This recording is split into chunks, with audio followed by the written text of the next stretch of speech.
할렐루야. 예, 복된 새벽입니다. 우리가 첫날 첫 시간을 하나님께 드리듯 이 특별 새벽 기도의 한 주간 첫째 날도 우리 첫 시간 하나님께 드리며 말씀과 찬양과 기도로 이 하루를 시작하는 성도들의 삶 가운데 올 한 해 하나님의 은혜와 평강이 늘 함께 하기를 주님의 이름으로 축원합니다. 오늘 요한복음 2장 1절로 12절의 말씀으로 무슨 말씀을 하시든지 그대로 하라 라는 제목으로 복음 증거하도록 하겠습니다. 신약 성경에는 4권의 복음서가 있습니다. 잘 아시는 것처럼 마태복음, 마가복음, 누가복음, 요한복음 이렇게 4권의 복음서가 있습니다.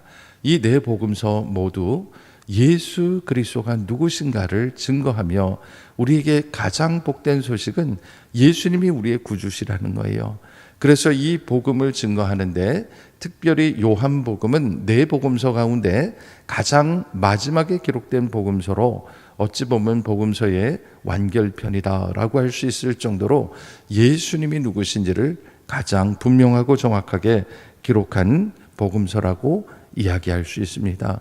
그러면 이 요한복음서를 읽기 전에 우리가 2가지 특징은 알아야 되는데, 첫째는 누가 이 복음서를 기록했는가라는 것입니다. 이 누가복음서는 예수님의 12제자 가운데 하나인 요한이 기록했습니다. 이 요한은 세베대의 아들 야고보와 요한, 그 2 형제 중에 한 사람을 이야기하는 것이죠. 이 요한이 요한복음뿐만 아니라 요한 1, 2, 3서 그리고 요한계시록까지 기록을 했습니다. 성경에 나와 있는 모든 요한 문서를 이 제자가 기록했구나, 그렇게 생각할 수 있습니다. 예수님의 12제자 가운데 요한을 제외한 11명은 전부 다 땅끝까지 복음을 전하다 순교를 당했습니다. 여러 가지 모양으로 순교를 당했는데 사도 요한만큼은 순교를 당하지 않고 끝까지 살아서 복음을 전했던 사람입니다. 그래서 우리가 잘 아는 요한계시록도 반모섬에 유배가 있을 때 하나님이 보여주신 환상을 기록했던 바로 그 요한이라는 것이죠. 그러면 요한은 어떤 사람인가? 예수님을 만나기 전에는 그는 어부였습니다. 갈릴리에서 배를 타다가 예수님께서 베드로를 부르실 때, 그의 형제 안드레를 부르실 때에 또 함께 곁에 있다가 예수님이 나를 따르라 할 때 순종하고 따라갔던 2 형제가 바로 세베대의 아들 야고보와 요한입니다. 그런데 이 세베대와 야고보와 요한은 뱃사람 기질이 있었고 굉장히 성격이 난폭한 사람들이었습니다. 그래서 예수님을 따라다니면서도 여러 가지로 자기들의 성격을 그대로 드러냈던 그런 사람들이었습니다. 그런데 예수님의 죽으심을 보았고 예수님의 부활하심을 보았고 예수님의 승천하심을 보고 성령의 역사를 경험하면서 이 사도 요한은 사랑의 사도로 변화를 하게 됩니다.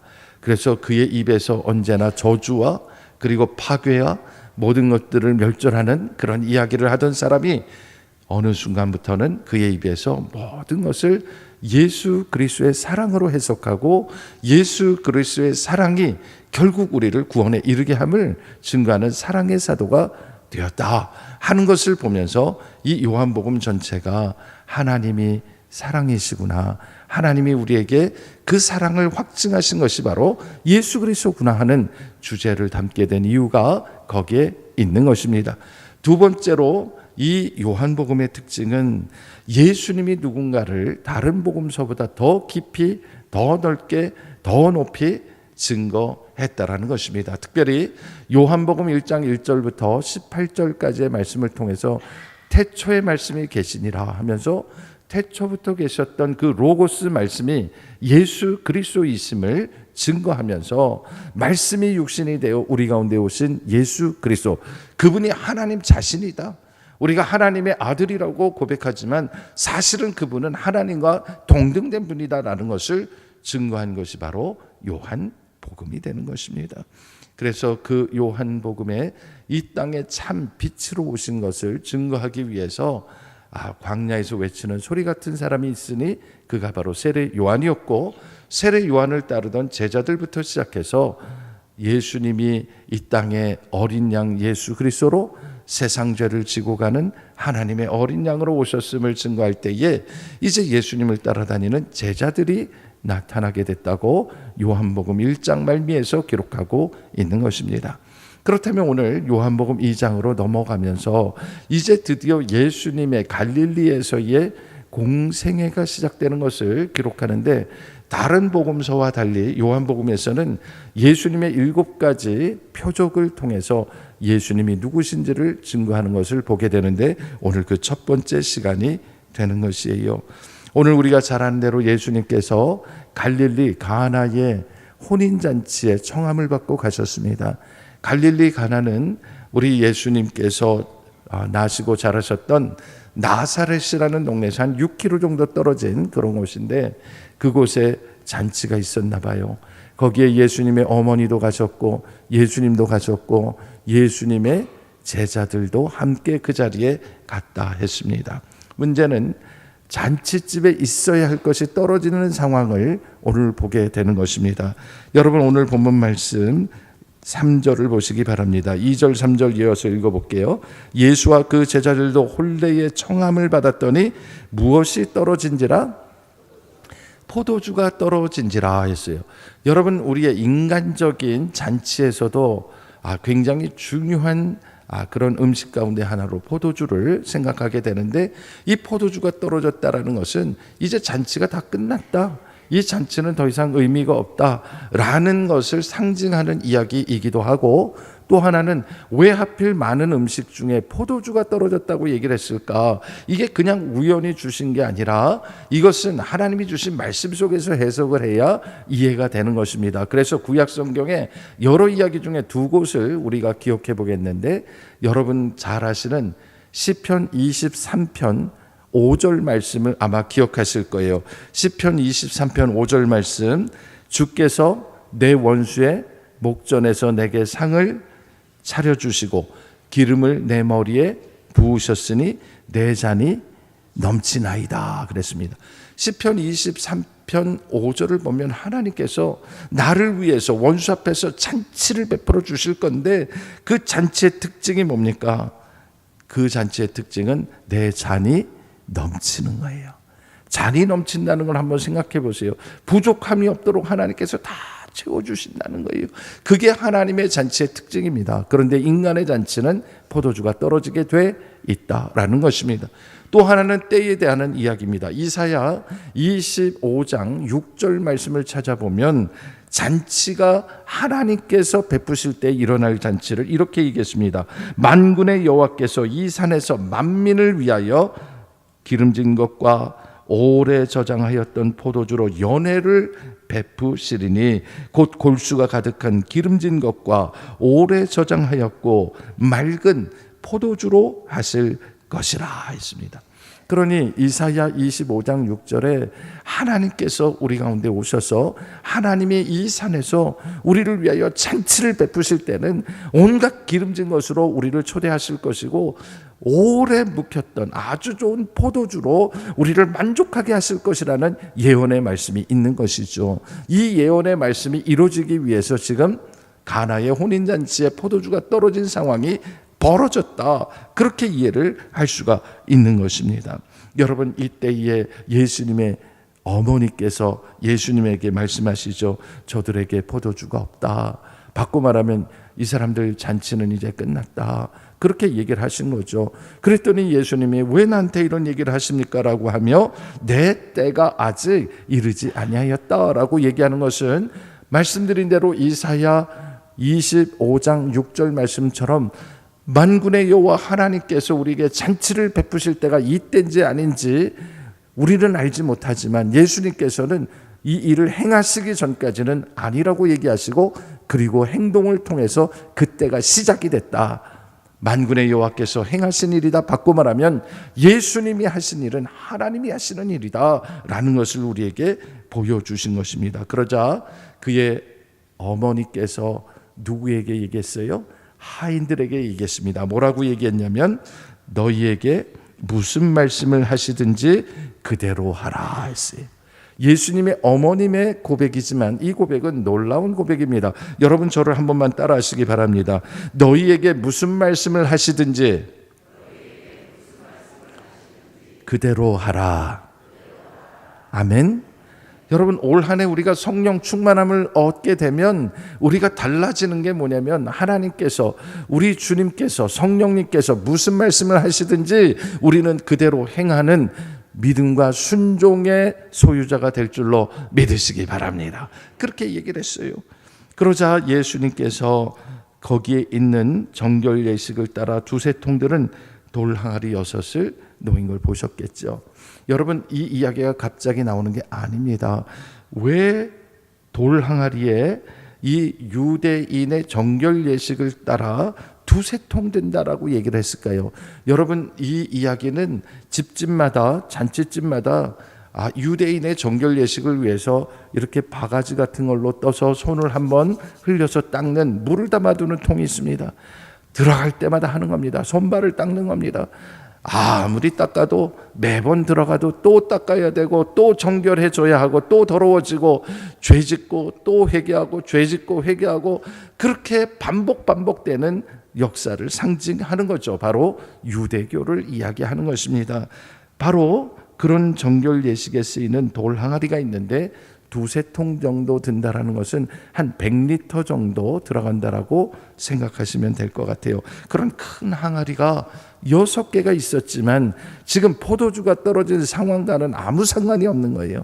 유대교의 손 씻는 정결 예식, 거기에 쓰이는 물 가지고는 아무런 도움이 되지 않는다는 것을 누구나 다 알고 있었다라는 거예요. 그런데 예수님께서 그 아무짝에도 쓸모없는 손 씻는 물이 담겨져 있는 항아리에 거기에 물을 채우라라고 명령하셨습니다. 이 명령을 들은 하인들은 할 말이 많았겠죠. 지금 포도주가 떨어졌는데 거기에 물을 채우는 게 무슨 상관이 있겠습니까? 그렇게 얘기할 수도 있었겠죠. 그러나 예수님의 어머니가 하신 말씀이 있습니다. 무슨 말을 하시든지 그대로 하라고 했기 때문에 아무 말 없이 그들이 그 두세 통 드는 항아리 6을 다 채웠어요. 아구까지 채웠다 했습니다. 차고 넘칠 정도로 채웠다라는 것입니다. 그러자 예수님께서는 뭐라고 말씀하시냐면 이제는 떠서 연회장에게 갖다 주라 그런 거예요. 여러분 물을 채우라고 했고 그 물을 갖다 주라고 하니 제자들은 또 여기에 물을 채웠던 이 하인들은 이게 도대체 무슨 일인가 하고 바라봤을 거 아니에요. 그리고 정말 그 물을 떠다 줬더니 연회장이 그 물을 마시고 하는 말이 이렇게 좋은 포도주를 어디서 얻었느냐. 사람들은 보통 처음에는 좋은 술 내놓다가 잔치에 사람들 취하면 나중에 가서는 질이 안 좋은 포도주를 내는데 이렇게 좋은 포도주를 내다니라고 놀라워하는 장면이 나오고 있지 않습니까? 이 말씀은 이사야 25장 6절에서 말씀하신 것처럼 만군의 여호와께서 우리를 위하여 잔치를 베푸실 때 그때 내실 기름진 골수와 그리고 오래 묵혀두었던 맑은 포도주를 우리에게 주실 것이라는 말씀을 예수님이 우리 삶 가운데 기적을 통하여 보여주셨다는 것을 이야기하는 것이죠. 그런데 여기에 또 한 가지 은혜가 있습니다. 지금 이런 놀라운 일이 벌어지고 있는데 하나님의 예언의 말씀이 지금 예수님을 통해서 이루어지기 시작하는데 첫 번째 표징이 일어났는데 이것이 무엇인지를 아는 사람은 그 가운데 물도라고 해서 순종했던 하인밖에 없다는 거예요. 이 포도주가 어디서 났는지, 어떤 과정을 거쳐서 이렇게 됐는지, 누가 말씀하셔서 됐는지 그 안에 있는 모든 사람들 가운데 오직 하인만 알고 있었다는 거예요. 여러분 이것을 오늘 우리의 언어로 바꿔서 설명하면 올 한 해 똑같습니다. 성령의 능력으로 부흥하는 교회 누가 볼 수 있겠습니까? 일하는 사람이 볼 수 있는 거예요. 일하지 않는 사람들은 그냥 그렇게 됐나 보다 그렇게 볼 거예요. 그러나 주님 말씀에 순종하고 무슨 말씀을 하시든지 그대로 행한 사람들은 왜 이렇게 됐는지 그 모든 과정 처음부터 끝까지 다 보았기 때문에 이것이 주님의 능력이구나, 이것이 바로 예수님이 그리스도라는 표징이구나, 하나님이 우리에게 주신 능력이구나, 그것을 깨달아 알게 될 줄로 믿으시기 바랍니다. 그래서 예수님은 우리에게 이 기적을 통해서 첫 번째 표징이라는 말을 쓰게 되는데, 이것은 그냥 단순한 기적이 아니라 예수님이 누구신지를 증거하기 위해서 그분은 하나님의 아들이시고 그분은 하나님께서 하신 말씀을 이루시기 위해서 우리 가운데 오신 분이라는 것을 모든 사람들에게 보여주기 위하여 이 기적을 행하셨다라는 것을 통해서 가나의 표적을 완성하신 거예요. 오늘 이 말씀을 우리 가운데 한번 적용을 해봤으면 좋겠어요. 우리 예수님께서는 우리 인생 가운데 잔치가 불가피한 상황으로 인하여 멈추거나 중단되기를 원치 않으십니다. 하나님께서는 우리 모두에게 주 예수 그리스도로 말미암아 그 성령의 능력으로 말미암아 하나님 나라의 잔치가, 하나님께 드려지는 예배가 멈추지 않고 계속되기를 원하시는 줄로 믿으시기 바랍니다. 그러면 우리가 이 잔치가 이어지기 위해서는 주님이 주신 말씀 앞에 무슨 일을 말씀하시든지 그 말씀에 내가 그대로 순종하겠다라는 결단이 있어야 하나님의 역사를 우리는 보게 되는 것입니다.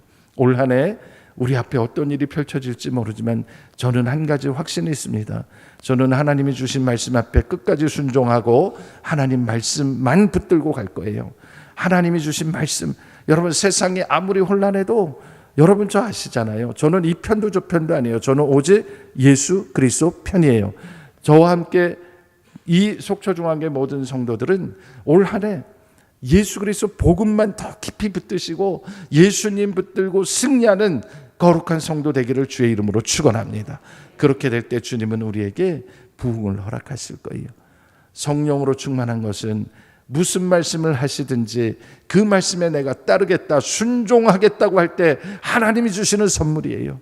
하나님께서 아무리 말씀하셔도 순종하는 마음이 없고 거부하는 마음, 닫힌 마음을 가지고 있으면 우리 주님은 언제나 문 밖에서 기다리실 뿐이에요. 우리 만문을 활짝 여시고 올 한 해 하나님이 주시는 그 은혜의 말씀들을 들으며 내가 그 말씀이 하나님이 주신 말씀인 줄로 믿고 그 말씀대로 순종하기를 바랍니다. 저부터 그렇게 하고 여러분들 함께 그렇게 할 때 우리 속초중앙교회가 성령의 능력으로 부흥하는 교회, 성령의 능력으로 부흥하는 가정들이 다 되실 줄로 믿습니다. 우리 이 시간 함께 기도합시다. 우리가 통성으로 함께 합심하여 기도할 것인데 우리 세 가지 기도 제목을 가지고 기도했으면 좋겠습니다. 먼저는 올 한 해 성령 충만함을 내가 먼저 입게 하시고 돌 항아리에 물을 채웠던 종들처럼 온전한 순종으로 하나님의 역사를 바라보게 해달라고 간구하며 기도하시고, 두 번째로 나라와 민족을 위하여 기도하시고 한국교회를 위하여 기도하셔서 깨어 기도하며 먼저 하나님의 나라와 하나님의 의를 구하는 우리나라와 교회가 되게 해달라고 기도하시고, 끝으로 우리 가운데 있는 환우들을 위하여 중보하며 기도합니다. 주님의 이름을 세 번 부르고 3분간 통성으로 기도합니다. 주여 주여 주여. 아버지 하나님, 하나님 감사합니다. 오늘도 하나님께서 우리에게 신년 특별 새벽기도의 첫째 날을 열어주시고 이 아침에 주님 주시는 말씀을 통하여 우리의 잔치가 멈추지 않도록 하나님 은혜 주실 줄로 믿고 감사합니다. 아버지 하나님, 올 한 해 우리가 무엇보다도 하나님의 성령 충만함 받기를 원합니다. 하나님 주시는 말씀으로 우리의 만문이 활짝 열리기를 원합니다. 주님 잔치가 멈췄을 때 예수님의 말씀에 순종하여 돌 항아리에 불에 어긋까지 물을 채웠을 때 하나님 기적이 일어난 것처럼 아버지 하나님, 우리가 하나님의 말씀 앞에 순종하기를 원합니다. 온전한 하나님의 역사를 아버지 하나님 우리가 순종 가운데 바라보기를 원합니다. 하나님 말씀대로 일한 자들은 아버지 하나님 그 하인들은 주님이 하신 일들을 처음부터 끝까지 바라봤던 것처럼 우리도 하나님 맡겨주실 사명 끝까지 그 일을 감당하기를 원합니다. 힘들고 어렵고 괴롭다 할지라도 오직 예수 그리스도만 바라보게 하시고 말씀을 들고 복음으로 일을 감당하게 하시고 아버지 하나님 온갖 어려움과 온갖 고난과 고통 가운데서도 오직 우리에게 주시는 하나님의 은혜만을 바라보며 나아가는 한 해가 될 수 있도록 주님 역사하여 주시옵소서. 아버지 하나님, 또한 나라와 민족을 위하여 기도합니다. 아버지 하나님, 나라가 너무나 혼란하고 아버지 하나님 한사풀 내다볼 수 없는 어려움 가운데 있습니다. 하나님이 나라를 지켜주시고 하나님이 나라가 가장 선하고 옳은 길로 갈 수 있도록 아버지 하나님 역사하여 주시옵소서. 아버지 하나님, 우리 한국교회가 아버지 한마음 되어 기도하며 하나님의 은혜를 구하게 하여 주시고 아버지 하나님, 우리 성도들이 날마다 깨어 기도하며 하나님의 나라와 의를 먼저 구하는 주의 성들 되게 하여 주시고, 아버지 하나님, 이 시대에 미혹하는 영들에 우리가 넘어가지 않도록 주님 도와주시옵소서. 우리의 믿음의 뿌리를 바로 내리게 하여 주시고, 아버지 하나님의 마음으로 바라볼 수 있도록 주님은 종을 더하여 주시옵소서. 아버지 하나님, 또한 우리 가운데 어려운 가운데 있는 환우들이 있습니다. 아버지 하나님, 병원에 입원해서 치료 중에 있은 우리 환우들도 있고, 아버지 하나님, 여러 가지 어려움으로 말미암아 병상에서 부르짖고 간구하는 우리 환우들도 있고, 퇴원하여 집에서 회복 가운데 있는 우리의 환우들도 있습니다. 주님 그 길을 베풀어 주시고, 아버지 하나님, 치유하시고 회복하시어 온전히 회복되게 하여 주시옵소서. 물이 변하여 포도주가 된 것처럼 하나님 은혜를 베풀어 주시옵소서. 주여 그 길을 베풀어 주시옵소서.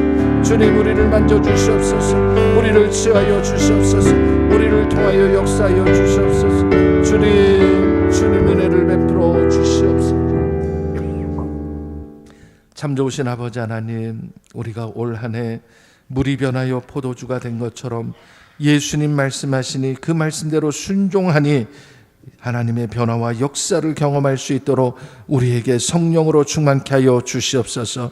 무엇보다 내 자신이 먼저 변하게 하여 주셔서 하나님께서 주시는 성령 안에서 거듭난 복된 인생 되게 하여 주시옵소서. 특별히 올 한 해 하나님께서 이 나라의 잔치가 멈추지 않도록 하나님께서 이 물이 포도주로 변하게 된 것처럼 주님께서 은총을 베풀어 주셔서 이 혼란한 나라와 민족이 주님의 은총을 입을 수 있도록 주님 긍휼을 베풀어 주시옵소서. 또한 우리 한국교회를 기억하여 주셔서 우리가 여전히 깨어 기도하며 하나님의 은혜를 구할 때 성령의 역사가 지금도 곳곳에서 일어남을 바라보게 하시고 하나님 치유와 회복의 역사 있게 하여 주시옵소서.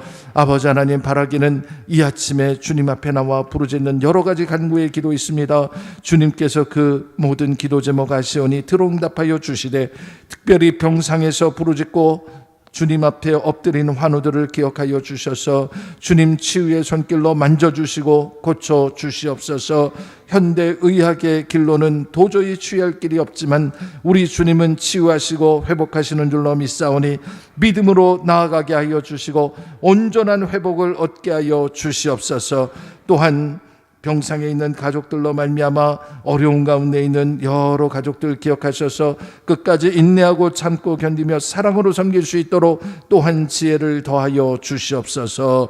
이 시간에도 첫 시간 주님 앞에 드리는 봉헌들이 있습니다. 이웃사랑을 봉헌을 실천하기 위하여 드린 이웃사랑 봉헌이 있사오니 이 예물이 흘러가는 곳마다 하나님의 은혜가 있게 하여 주시옵소서. 11조 예물로 또한 감사봉헌으로 드린 여러 가지 제목의 봉헌이 있사오니 아버지 하나님, 올 한 해 우리가 하나님께 드리고도 넉넉하게 남음이 있게 하여 주시옵소서. 예수님의 이름으로 축복하며 기도하옵나이다. 아멘.